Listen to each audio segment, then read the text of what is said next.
Hello everybody and welcome to the first official video from Mullet-Man Comics. I'm going to cover a pretty interesting story and probably one of my favorite stories ever. It's Fantastic Four, number 509 through 511, and basically the Fantastic Four meet God. Now this story kind of starts off a little bit crazy, seemingly starting with the Thing's death, and Reed Richards is trying to resuscitate him, but he ends up dying anyway. Now after this, it basically brings Reed Richards to this kind of depression-like state where he just can't think about anything else other than saving the Thing or how he could have saved the Thing. Until one day while he's dreaming, he actually comes up with a solution that could work. And switching over to people like Ben Grimm's girlfriend or members of the Fantastic Four, they're all taking his loss heavily. But that's until Reed Richards calls in Susan Storm and Johnny Storm to tell them that he has a way to bring the Thing back. This is also where Reed Richards ends up showing the both of them that the Thing is in a life stasis tank and he's kind of alive but not really. And what Reed's plan is to use Dr. Doom's device that he used to try and save his mother's soul and actually use it to save the Thing's soul. And basically what this device does is it transports them to a realm that's kind of like the afterlife, but they're met with a lot of conflict. And while they're in this realm, they have to face some challenges, but they also meet people that they've lost along the way. This is also where we actually see that the Thing is trying to get through the gateway to heaven, but his brother is with him as well, and he's telling him that he can't get through yet.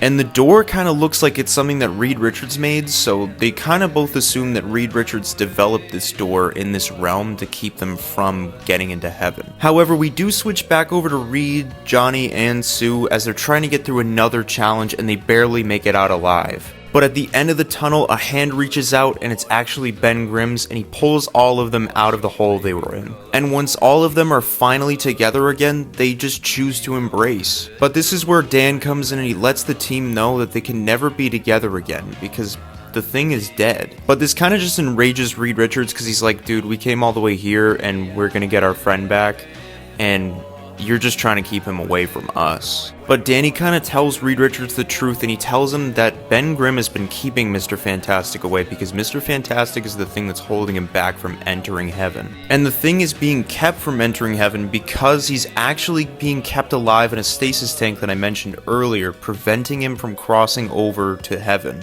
So Ben Grimm basically tells Reed Richards that you have to let me go, and the team doesn't really want to do it, but they think it's the best thing to do, because what right do they have preventing their friend from entering heaven? So they all start to give their hugs and say their goodbyes, but one person doesn't really want to say goodbye at all, and that's Johnny. So he starts to flip out on Ben Grimm, calling him a coward, and this isn't him, this is just another trial for their journey. And that the Ben Grimm that he knows would never roll over and die like this, he would try anything to get back to the real world. And with so much anger, he turns around and he tells Reed to fix all of this, just to fix it. He's their leader. He should fix this. But Reed can't, because he kind of realizes that this is the nature of things and it has to play out like this. So with all of the team's emotions, it starts kind of affecting the world around them, and it all starts to crumble and destroy itself. And as this is all happening, Ben Grimm tries to find a solution, so he tries anything he can to open the door to save them all, and he realizes something. That Reed never developed this door at all, and it was just a mental door for Ben Grimm. Because this whole time he was blaming Reed Richards for holding him back, but it was truly only himself. So this inspires the Thing to just turn around and say he's not ready to die, and he wants Reed to help him fix this problem so they can all come home as a family. And when Reed calms down and the world starts to settle, Reed grabs his hand and Ben picks him up out of the hole. And Ben decides officially that he wants to find a way out of here. Following this, we actually find out that Dan is the gatekeeper to heaven, and he's just been testing the four of them the entire time. And what Dan ends up asking the four of them is if they want to know all of the answers to the questions of the universe.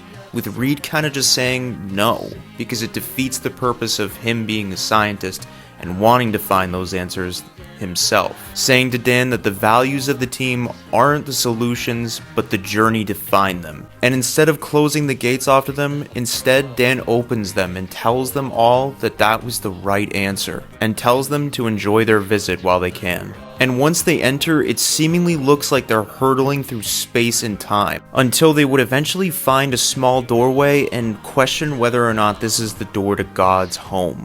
But they eventually just take the dive and enter the house, and what they find is Jack Kirby. And it's a little funny because once they enter, they're like, is this really God's home? Like, are we at the right place? But Jack Kirby kind of tells them that what they see now is how they comprehend God. And as Jack Kirby is explaining his purpose to the Fantastic Four, he actually gets a phone call and answers it, and it's actually one of his collaborators for a comic book he's making. This is where he continues to tell the Fantastic Four that the world is just one big tapestry and he's been making it the whole time, telling them all that they're just part of a process and anybody can be a storyteller. It's not like he's in control of you. They do the living and they do the dying. They're in control of their lives. Jack Kirby just kind of inspires them. And this is really awesome because Reed Richards is just like, so the power of the universe just lies in a pencil? But Jack Kirby just retorts that the pencil is the world's greatest tool, because it's the one that has shaped our history as we know it. And with that, he kind of just brings everybody back to their status quo, and he tells them that this is all over and they should go home now. But before they go back to the world as they know it, Johnny Storm wants to know if they can have a souvenir before they go. So Jack Kirby whips them up something very quickly before they're transported. And once they all return back to Earth, Johnny Storm wants to know what he drew them. And Reed Richards looks at the drawing and he tells all of them, it's a happy ending.